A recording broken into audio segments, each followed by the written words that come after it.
How's it going, everyone? It is I, Anime Outlet, and this is part 3 of What If Deku had Sans powers.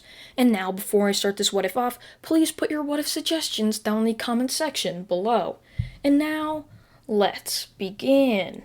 It will be fine, Izuku. You have no worries. I asked your principal about it, and he said it was fine for your little sister Yuri to join you for a couple of days in class. Plus, it can be a learning experience, and she can get to meet new friends. Mom, this really isn't a good idea. I don't think it's safe for her to be around all those kids, especially Bakugo. Izuku's mother would wave him off before exiting throughout the door, as she had a very important business trip to get to and she wasn't about to miss her flight. Izuku had just decided to sit down and just take a breather. He really wasn't all for the idea of his little sister coming to UA to just watch him learn and study, as he just didn't think it was safe, especially with Bakugo around. It was just a big no-no for him. And plus, he was going on a field trip that exact same day, and yet his mother still thought it was fine. Izuku would ask Yuri to follow him as they would then exit out the door, as they would then make their way towards the UA campus. Once they would arrive, Izuku would walk Yuri through, giving her a small tour, before finally reaching Class 1A. Opening the door, the entire class's eyes would be on him, at least all of the people that were in the classroom quite early, that is. Izuku would just ask Yuri to follow him, as she would. Izuku would then sit down at his desk, as Yuri would then sit down right next to him on the floor, as Izuku wouldn't really like that, just saying, "Here, Yuri, take my seat," as she would sit down in his seat with Izuku sitting down next to him. Ida would walk over to Izuku and ask who the person sitting next to him was. "Oh, it's my little sister, Yuri," as Ida would nod his head.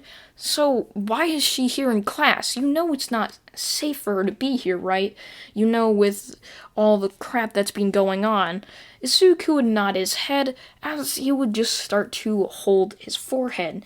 "Yeah, it's been a real pain. My mother has to go on a business trip, and so I had to take care of her, and I can't just leave her at home, so the best option was taking her here." Ida would nod his head before going to sit down. While the rest of the students would end up piling in, many of them would circle around Izuku, as Yuri would end up hiding just down in Izuku's seat, not liking all the attention that was surrounding her. Aizawa would then enter the room, telling for all the students to sit down, as his gaze would end up meeting over towards where the little child was. Izuku would look over at Aizawa, who would then nod at him. He had just heard about what was happening with Nezu. "So, class, today we are going to be heading to the USJ. Please head down to the locker rooms and put on your hero costumes, and then head out to the bus. Izuku, I know what you're doing. I can take Yuri," as Izuku would nod his head, as he would then leave the rest of the boys down to the boys' locker room. Yuri would end up slowly following with Aizawa, not quite sure if he was a safe person or not. This had only been a couple of weeks, well, maybe a month and a half after the overhaul fight, so she hadn't fully trusted humanity just yet. She thought almost everyone was someone like Overhaul, as her mind had just been twisted and manipulated by the cruel human being that was Overhaul. So, with the very kind people that were Izuku and Inko, if they trust Aizawa here, she might as well trust him too. So she would end up slowly following behind him, as they would then reach down to the bus port, where many of the students had already been, as Aizawa decided to take a slower walk and pace down towards it. As always, the students would then pack up onto the bus, as it would then reveal Izuku was the last one left. Izuku would slowly walk back onto the bus, as the class would then stare at him, with many of them asking him, "Why are you so late?" As Izuku would just not have an answer for this. It's something he didn't really bother to answer. Izuku would sit down next to Yuri, as the bus would then speed off towards the USJ building. Izuku would then look out the window to see a massive circular dome building in the distance, as a couple of minutes would pass, as the bus would then pull up to that very same dome. They would all step outside of the bus, as they would see a massive dome standing in front of them. It looked huge, however it was nothing compared to the size of the UA school building. As they would all be looking up, they would hear a voice come out from the top of where the doors were. "Hello, Class 1A. Welcome to the USJ. Some of you may know I'm the Hero 13, a rescue hero, and that's the training we're going to be doing. Rescue. Well, not exactly. Today we're going to be just learning all about the different places that we're going to be doing some rescuing in. I was able to get a couple of people end up coming out here, mostly hero friends, to help you all practice your rescuing, and they'll tell you tips and all of that. However, that's going to be tomorrow. Today we're going to be learning the surroundings. The entire class would nod as 13 would then push open the doors, revealing how big the inside was. Sure, it looked big on the outside, but it looked completely massive on the inside. It was crazy. As they would all look around in just amazement, one of the students would then point something out. "Is there supposed to be fake villains here too? I know you said we're just going to be looking at the surroundings and not doing any rescue work, so why would there be fake villains here now?" 13 and Aizawa's head would both jolt straight towards where the finger was pointing, and true to the word, there was a portal opening up as villainous people would end up stepping outside of the portal. Aizawa and 13 would both yell for the students to get back. Aizawa would tell 13 to protect the students as he would jump down and start fighting the massive horde of the villains below. However, Aizawa would end up easily being outnumbered, but this was not without taking out many of them. While Aizawa was buying time, the students were all just frozen, not knowing what to do. Izuku was just standing there, not really paying attention, still looking around at everything. 13 would end up telling the students to run outside the door. However, right as they were about to open it, a purple portal would open up. "Not so fast there, young students." "Well, I guess I could call you that, but no matter. Why don't I just say you're not going to be able to escape this place for a little while, at least not alive, that is," as this purple-looking portal thing would then open up beneath them, as many of the students would then fall through it, however leaving a very small select group that were still up at the top. These, of course, being the people that had easily been able to dodge this. Izuku had grabbed Yuri and dodged it, while 13 and some of the other students had also been able to dodge it, just completely outside the range of the portal, while a bulk of the students had just disappeared.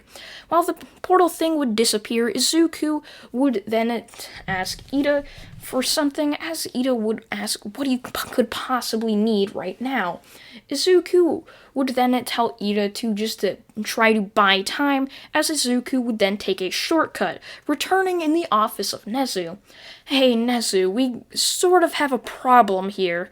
Nezu would ask what, as Izuku would say back at the USJ, "There happens to be some villains." "Well, I gotta go. Please send some heroes quickly." Izuku would take a shortcut back, as he would see Ida holding Yuri, which was another thing he had also told him. "Thanks for just protecting her, I guess," as Ida would nod his head, as some of the villains would start scaling the walls. While Izuku was gone, the villains had managed to take down Aizawa.